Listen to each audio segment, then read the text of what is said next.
Ayan, umulan na. Umulan na, kita nyo ba yun? Ang dilim ng panahon. Nilipat guys, inilagay ko sa loob yung aking sunflower guys. Ayan siya, kasi sobrang hangin. Hangin at saka yung ulan, mayroong storm yata, kaya ang dilim-dilim oh. Yan. So ngayon, yung aking sunflower andito sa loob.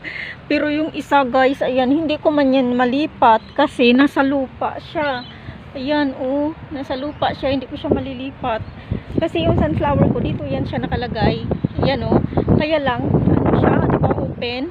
So yung hangin, grabe yung waswas ng hangin. So nilagay ko siya dito sa aming loob. Ayan. Ayan, diyan ka muna kasi para safe ka. Hindi ka mamatay ka sa hangin. Ayan oh. Yun, nandito sila guys, tatlo to eh. Pero yung isa yung kawawa naman. Ayun lang siya oh. Yan, ang sama ng panahon. Tingnan mo yung nila guys, yung annex nga doon, guba na oh. Ayan oh, sa sobra ng hangin, very windy. So yun oh, dilim. Kita nyo ba yan? Dilim ng panahon, dilim ng langit. Ayan. So yan oh, tingnan nyo oh, ang windy dyan oh. Napaka-windy oh. So kung hindi ko nilipat yung aking sunflower doon, mamamatay talaga siya sa hangin. So dito muna siya sa loob. Ayan, dyan ka muna sa loob ha.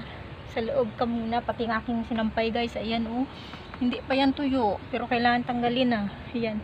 So dito muna yung aking tatlong sunflower. Ayan oh, yan. Kasi pag hindi mamamatay talaga yun siya. Yan lang, bye.